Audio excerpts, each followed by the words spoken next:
Hello. Well, you're probably wondering why I've been so long making the next episode, if indeed you've been watching in the first place. So, for those who are wondering, if any of you are indeed, is that, well, it comes down to two reasons actually.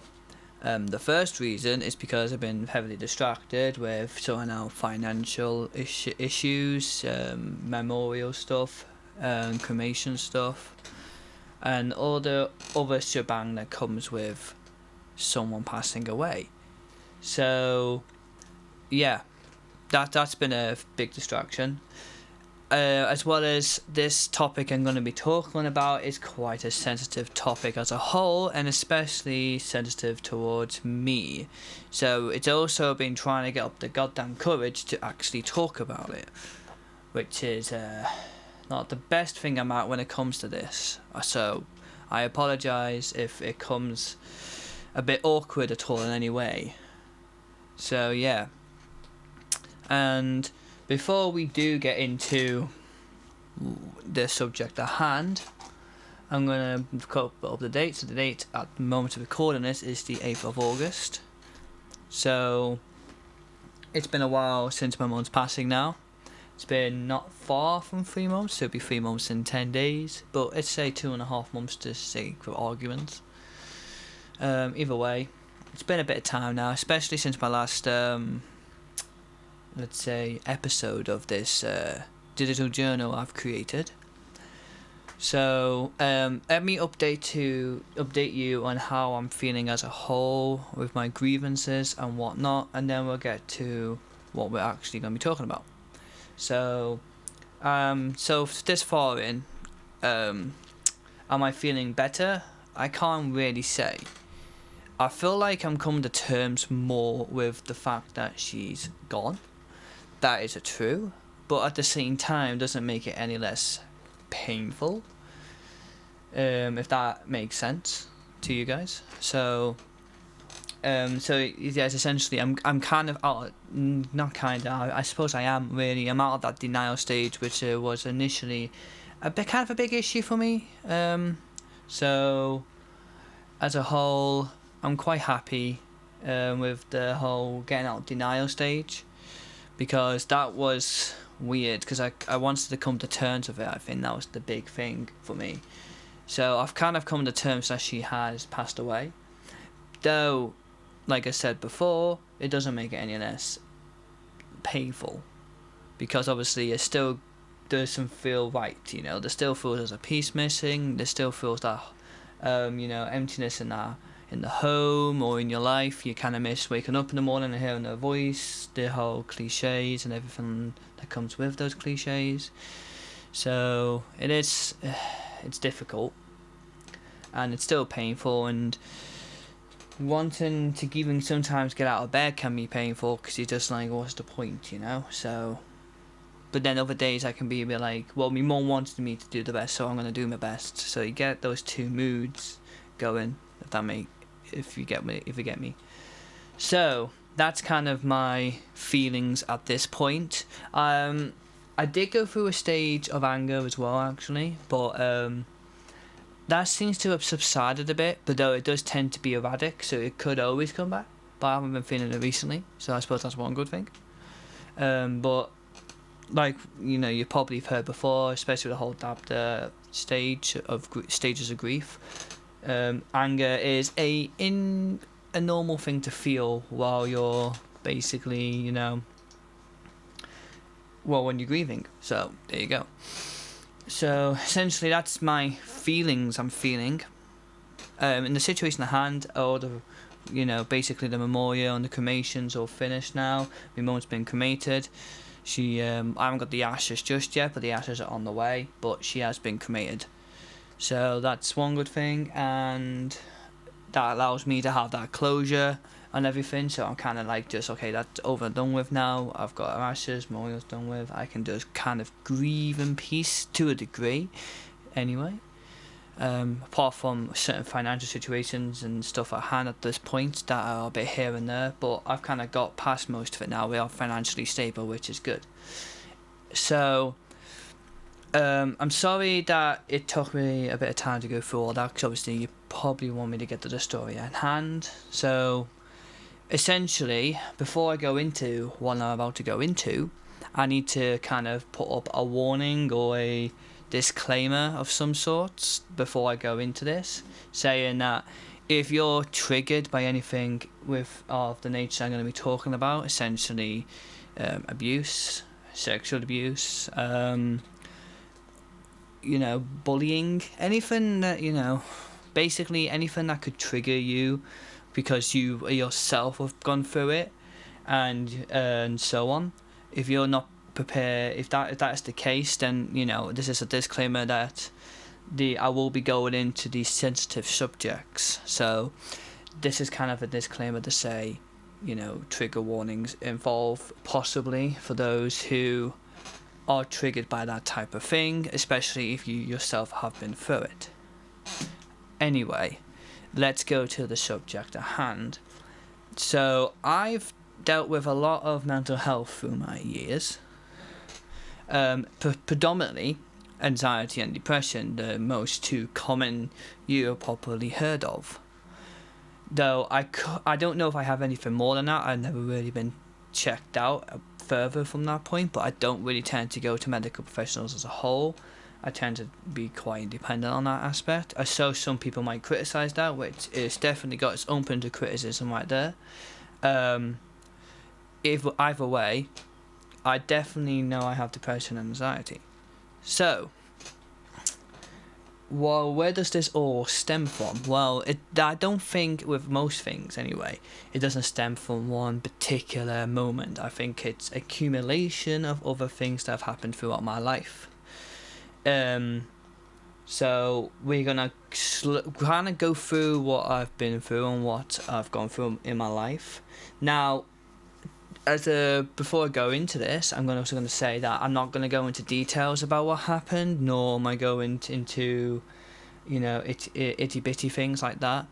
Like, I'm not going to spend too long on each bit, because I don't think, one, if I were to go into major detail about especially some areas of my life, I feel like, one, I'm definitely not prepared to talk about that, because I'm already got an massive amount of anxiety talking about this already.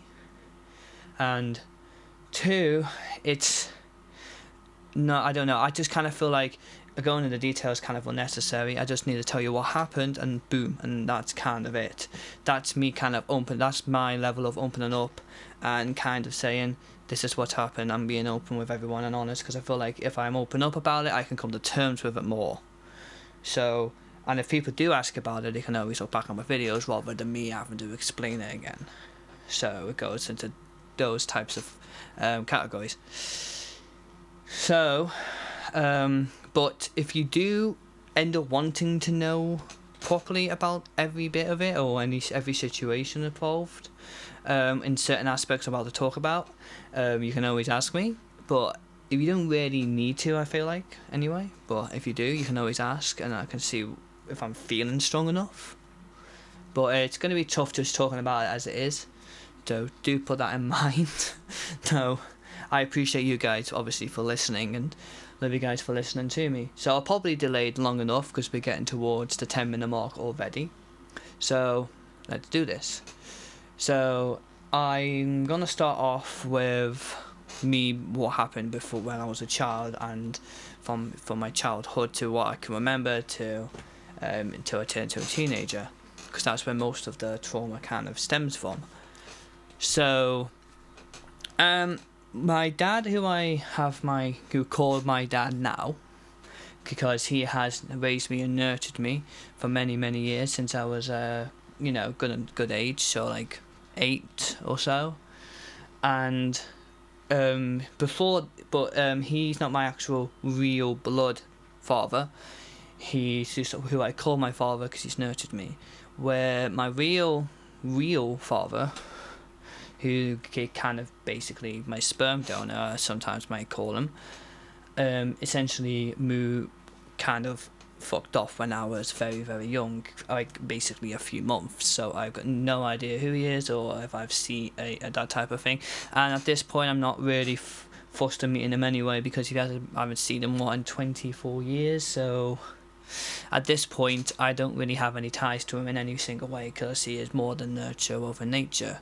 That's just kind of my viewpoint. So I'm sorry if that's not your viewpoint, but that is my own. So obviously, so at this point, up to before my mum met me, who I call me dad, my mum, it was just kind of me and my mum at that point for like a good few years, up to like I said, about 8 years old. So I can remember a lot of those years, even now. So essentially, me and my mum went through was subjected to a heavy. Oh, I dropped that. Was subjected to a heavy amount of abuse. My mum was beaten up heavily and regularly on occasions. I'm not going to go into details about that because that's my mother's details. I know she's passed away, so I don't really have consent to let people know this. But at the same time, I'm just going to kind of pass it by not going into detail, but just by saying what happened, and that's what happened to her. She was beaten up. That's kind of more as much as I can go into it. And as me, very young at the time, I watched her get beaten up, and it was quite traumatic even on my end, just seeing it, which you can probably imagine. So, but this goes deeper and further when not only he did it to me mum, but he did it to me.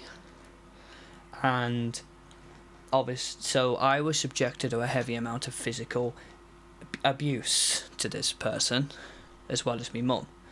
And I mean, not just a quick slap on the wrist or a slap around the face. I mean, I used to be beaten up heavily, as in full force, dragged to the ground, beatings, like no holding back type of shit. And it's, so I was only very young at the time, probably about 6 years old, 5 to 6, 7 type of years old type of thing. And me, so we were both heavily beaten by this man, not going into names. And the biggest one was after my mum got rid of him. So this was eventually she got up the strength to get rid of him and make lives better for me and her, which she did. And she was very, very strong for doing that because he really blackmailed her and had her under her grip for a while. So she got rid of him with her strength. After that, she later found out that he was also sexually abusing me because I told her. And this is not full-on rape or anything, but it's more sexual molestation. So essentially, this kind of had a lot of psychological effects on me growing up, which was the case. That's something that I imagine anyone will probably end up having, going through that type of thing, like myself. So this was a big turning point for my mental health to kind of progress. The big triggers for it, of course. Though, when my mum met me actual father, my mum who met, that's my bad. When my mum met my person who I call my actual father, not my actual real blood father, they kind of nurtured me and made me better in a way. So though I went through a lot of hell at that point, after they got together when I was about 7, 8 years old, they basically treated me well, as basically best as any parents could do, in the power they had. So I'm also very grateful because I know people who go through what I go through don't have that. They don't have that sort of help, especially while growing up in the children, sort of like childhood, teenage years. So it can be a bit difficult, and it can be impair the child psychological development. So I'm kind of lucky. I'm grateful that I had them to kind of help me get through it and realise, things about it. So they treated me well. They made sure I had the best possible home life I could after that point. So I really thank both my mum and my dad to help me get through it all, to be there for me, to kind of keep me on the right path, to not allow myself to go off the edge. And so I'm really, really honestly grateful for them for doing that for me, because not many, as I said, not many people have that. Either way, though I was very lucky in my home life after that point, because I had a very good home life, and a lot of people who also knew me thought the same after which. And so they're amazing people. My mum and my dad are amazing people for doing that and helping me that way. Either way, I've essentially got a lot of issues afterwards in terms of outside home life, which was being heavily bullied at school. This became a prominent issue when I hit about 9 or 10, and also when I was in my earlier teens and towards my early teens, tweens age. So I was subjected to a lot of bullying, and that's including not just name calling, which was obviously a lot, but this was also physical stuff as well. I was beaten up a lot. I was, jumped a lot by groups of people, even not just even one person just bullying me. I was heavily beaten, not with just even fists. It was even with weapons, usually not like knives or anything, but like blunt weapons and stuff like that, like people with like massive like solid wood or that type of thing, like blunt objects and whatnot. So I was kind of subjected to that.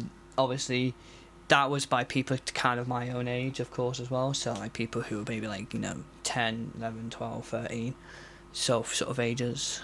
And so I was beaten up a lot outside, and though my mum and dad tried to protect me as much as they can, of course, there's only so much protection you can offer, because you can't predict. You have to go. I had to go to school. I couldn't help being in school and them beating me up. I couldn't help wanting to go to the park, going to the park, and suddenly getting beaten up in the park. So it was like, eventually we kind of just took it on ourselves to not go out and just isolate. I kind of just ended up either going out with people I knew I felt safe with, or I was basically in my house. So I kind of got a lot of isolation going on as a result. So these were like also kind of aspect of my mental health as a result. So I became very isolated from society for a long time, until this was until about 14. And I can say by about that sort of age, my life kind of turned, where the bullying subsided and I stopped being scared to go outside and whatnot. So I'm from that point onwards, I met really good friends. I started really good can't get my words out. Got a bit of anxiety going on already. Essentially, I've got really, really close friends, good friends now I've made over the years since then. I've also done my music career and started that off. So I'm really happy with my way my life's gone since then. So, I had a great parents who looked after me and did everything for me. I also had good friends now on the outside, so I was really grateful to have this thing I've been searching for. It's up to that point I eventually had, and I felt really, really good from this. But this type of trauma does not come with its own mental health. So I used to be heavily, heavily depressed, especially in my teenage years, going into my teenage years. And it was mainly depression, that was my big issue, but I did have anxiety. Though when I hit a bit older, when I was 19, I started getting really bad chronic anxiety. And then I've kind of had it since, but it's always, so I'm always getting panic attacks, or always having issues with having to go outside. Maybe if I'm in a massive crowd and I feel like there's too many people around me, anxiety can build up from around then. anything really, and anything can trigger it. Sometimes I don't even know what triggers it. Sometimes it's just a panic attack. Oh, here it is, and that's it. So it's tricky. It's tricky, but I am a lot better now than I was. As I said, this kind of came out when I was about 19. 5 years later, that being 24, I feel like I can control it a lot more than I used to, and also a lot more able to deal with it.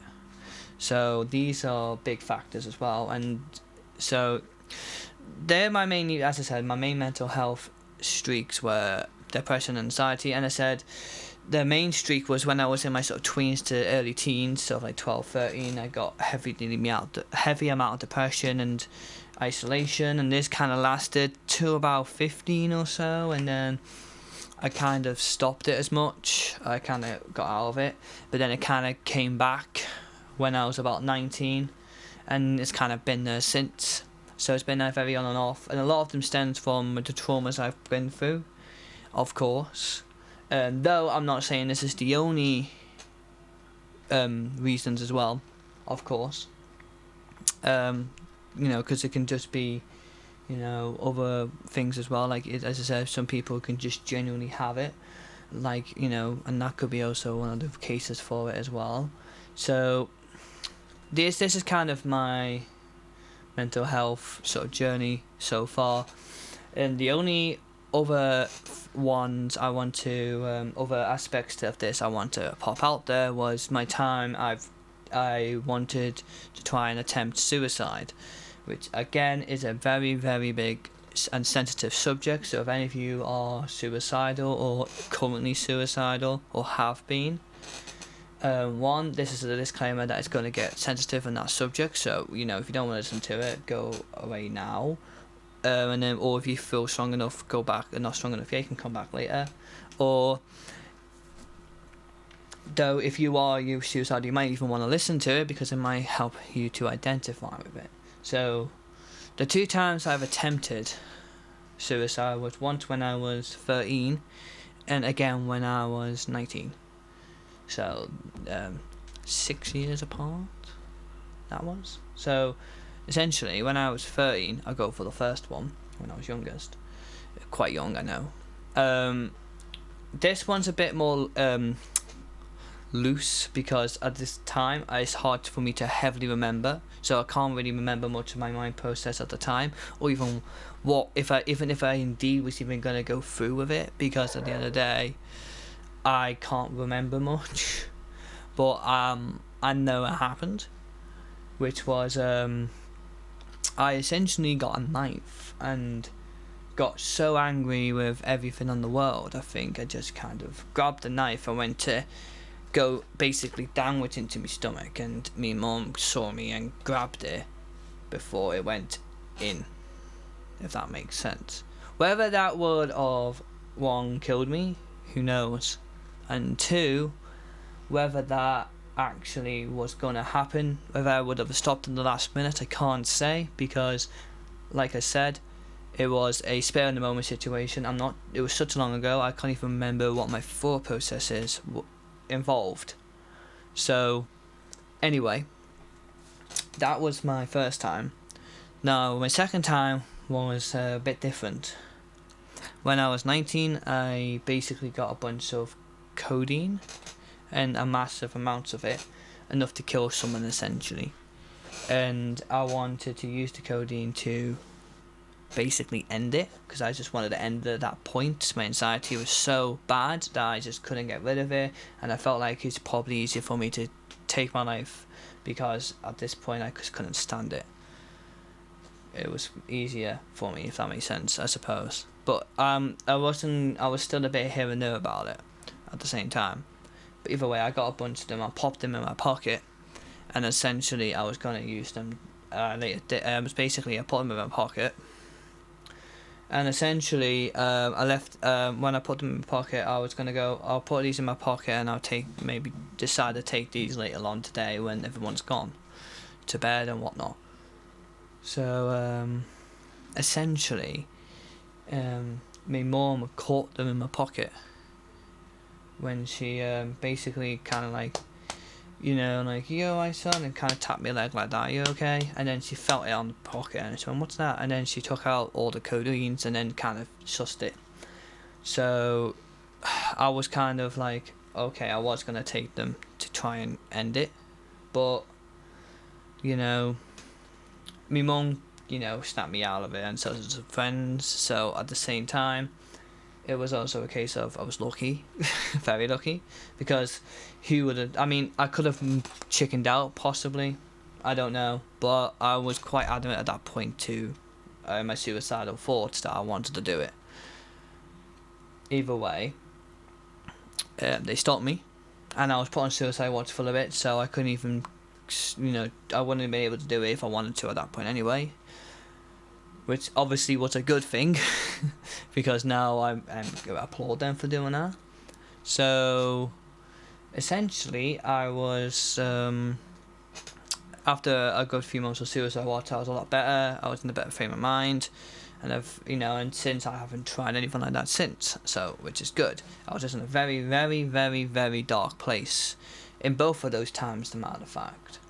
So that's essentially the biggest point I wanted to be clear, you know, open up about my suicidal thoughts and my suicidal tendencies I've had in my past, the abuse I've been through as a child into my teens, and my mental health as a whole. My depression and anxiety, which like I said, kicked in when I was about 13 to 15, kind of subsided a bit, then kicked in again when I was about 19 heavily.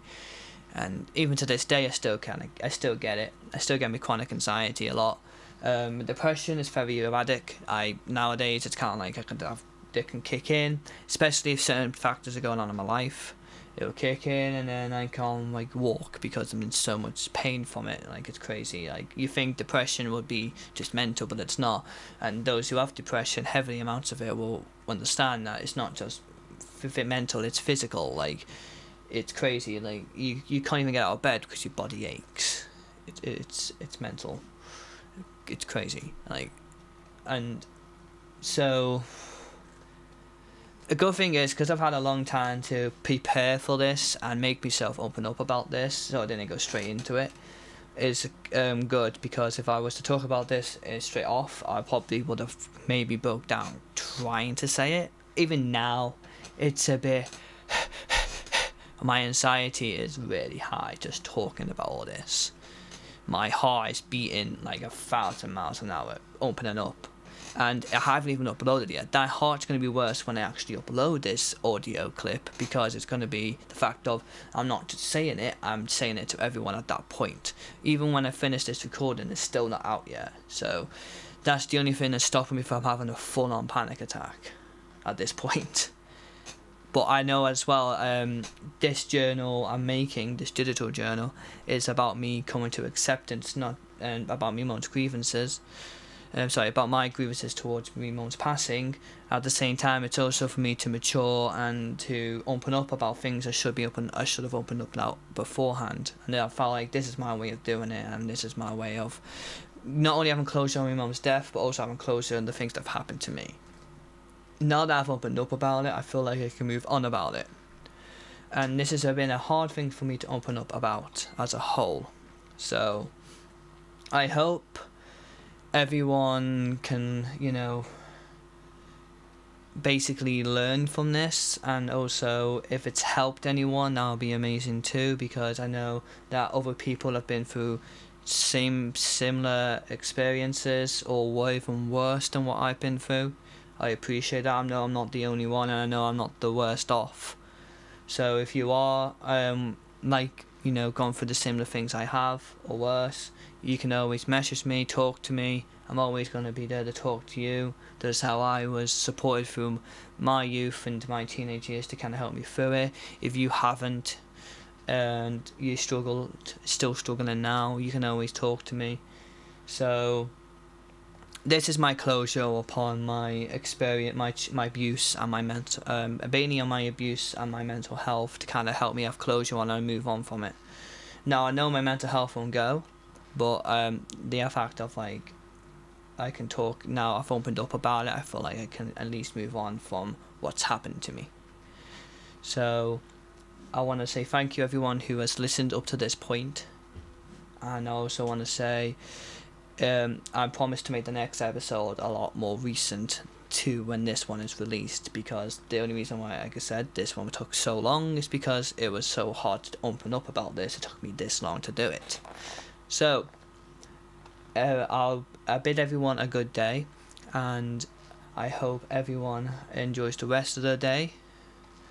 And I just want you to know that you're not alone, and you can always, I'm always here, and I want you to take care of yourself, and thank you so much for listening to me and being on this journey with me. So you get everyone who's listening, take care of yourself and have a great day.